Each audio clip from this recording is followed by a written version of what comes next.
The Liberal Party of Canada, under the smug stewardship of Prime Minister Mark Carney, has once again proven that their so-called progressive values are nothing but a hollow facade. The G7 summit, held June 15 to 17, 2025, in the pristine wilderness of Kananaskis, Alberta, was less a global conference and more a grotesque carnival of environmental devastation, with grizzly and black bears as the unwilling casualties of liberal arrogance. This wasn't a summit, it was a masterclass in eco-hypocrisy, orchestrated by a party that preaches green while bulldozing nature to stroke its globalist ego.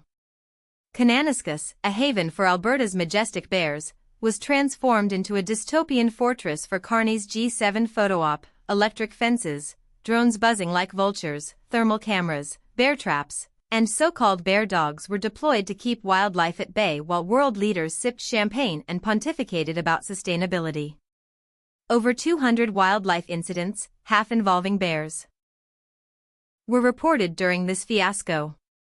Bears, minding their own business in their own home, were harassed, displaced, and traumatized to protect the delicate sensibilities of global elites. And who's to blame?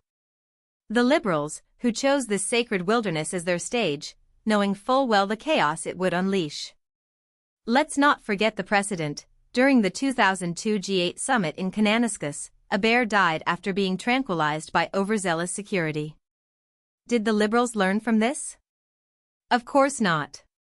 They doubled down, turning bear habitat into a militarized zone, ripping out buffaloberry bushes, literal bear food, to ensure their precious summit went off without a hitch. This isn't wildlife management, it's ecological vandalism, sanctioned by a party that drapes itself in green rhetoric while shredding the very ecosystems it claims to protect. Mark Carney, the Liberals' poster boy for climate action, has the audacity to lecture Canadians about environmental stewardship while his government greenlights this assault on Kananaskis. The same man who waxes poetic about carbon footprints presided over a summit that displaced bears, disrupted migration patterns, and turned a pristine wilderness into a security state. His administration's response? Pathetic platitudes about mitigation efforts and temporary measures. Tell that to the grizzlies forced to flee their feeding grounds or the black bears dodging drones like something out of a dystopian horror flick. The Liberals' hand-picked security measures, electric fences and traps, weren't just invasive, they were a middle finger to Alberta's wildlife. Local residents, who actually care about their environment, begged Carney's government to reconsider hosting this circus in bear country. Did the Liberals listen? No. They plowed ahead, prioritizing their globalist pageant over the lives of animals they claim to champion.